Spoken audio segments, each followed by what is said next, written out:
In this video, I will explain and give you my no-CP campaign build for my Dragon Knight. Big shout out to Milo, cause the build I'm using is really inspired from Milo. Let's go for the build. So I'm actually running 5 Rattle Cage pieces and I'm running 5 Swift pieces. I'm running the Swift on the back bar and on the front bar I'm running Willpower, cause this is big damage sets, yes. And I'm running with the Markin, yes. I'm using on every single part of my build with multi-effect enchantments, so the tri-stats enchantments. Actually, we are playing in a meta where we are stacking regen high weapon damage numbers, but we have a really high lax of maximum statistics. So, but if you have high Magicka pool, you can pressure your opponent for a longer time. I show you the traits. So reinforce for the helmet, go for reinforced also for the pauldron. You can go for well-fitted for the gloves. Here I'm impenetrable, but this is better to take well-fitted. Use here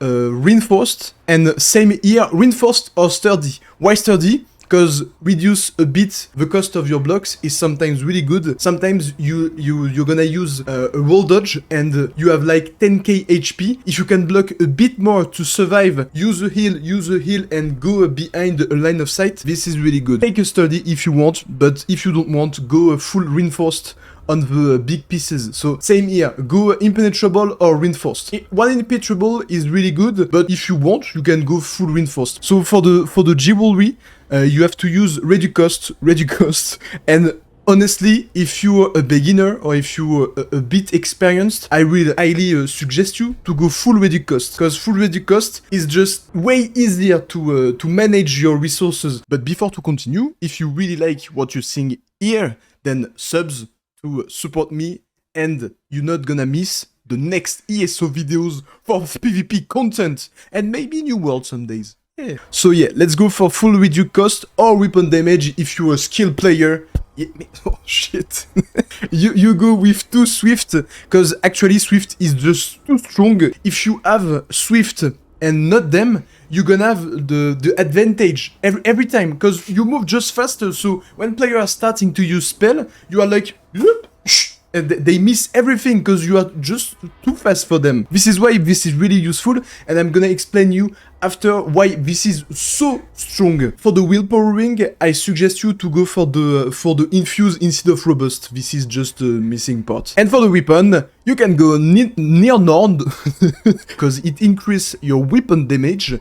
And actually, if you put near Nord weapon damage here, just check here.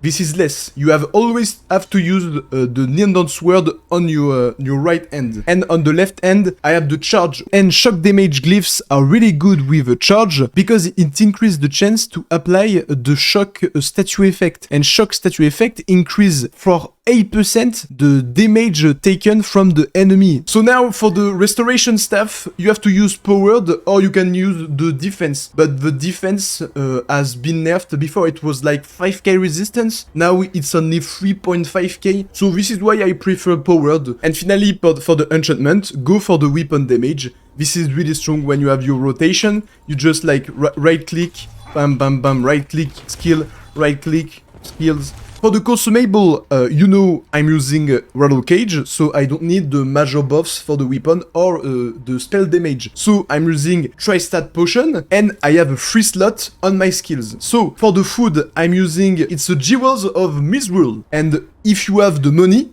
if you are rich as fuck, man, you can use the gold food. Now for the passive buffs, I'm using the Vampire Stage 3. Why? Because this is just fucking OP, guys. You can stack up to 30% damage reduction. Just see here, World, Vampire, just here, the Undeath. So now for the Mundus, and it talks a lot about what playstyle you want for the decay. You have the way where you play with Warrior Mundus, so the full damage way. So in this way, you're just gonna play with your corrosive armor. with a lot of damage, you just have to run around and wait for your corrosive armor to just destroy down people in 2 seconds. Because this is, you just ignore all form of armor on your enemy. This is why you deal a lot of damage. But if you want, you can play like me.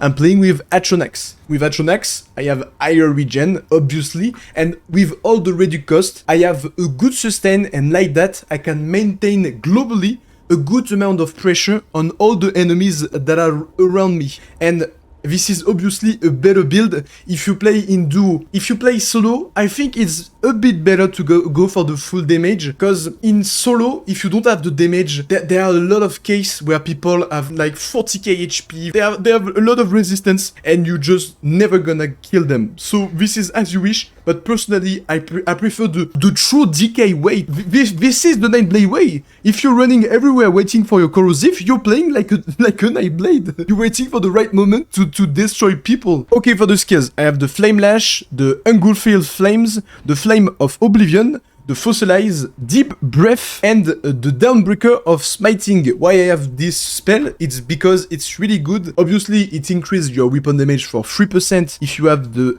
Fighters Guild passive here. It increases the damage on the vampire. Everybody is playing vampire. You can also use the Ferocious Sleep. Ferocious Sleep is more a defensive skill, because you will have a big shield on you when you use it, and you can keep pressuring enemies plus a CC. But personally, I prefer Dawnbreaker. So as you wish. You can also use the Dragon Knight standard. This is really good in group. Finally, I have Raced Against the Time here. Volatile Armor. I really advise you to use this morph. Why? Because there are a lot of Nightblade, and obviously when there are Nightblade running and hiding from you, you're like, come here Nightblade, go out of your fucking sneaky mode.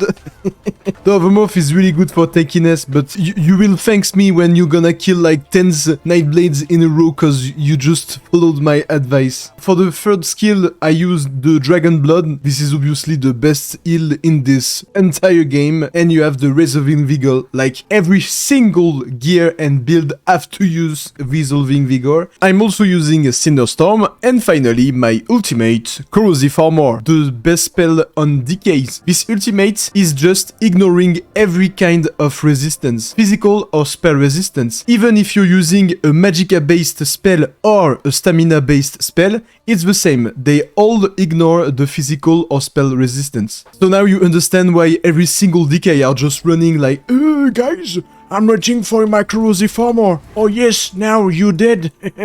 30k HP in one spell. Finally, you can put the Blinding Flare on your back bar instead of the Cinderstorms. It reduces the damage you take for 10%. This is really good medication to have enough time to heal yourself. And if you use that instead of the Race Against the Time and you want to keep the Cinderstorm, you can put the Elusive Mist just here. So like that you have some mobilities. Finally, if you have any question about this build, and I know you have questions, so ask them down below. Don't forget to subscribe to not miss my next videos. And obviously, if you want to see this build in action and know how it works, then check this video. I'm destroying everybody with this build. See you on this video right now.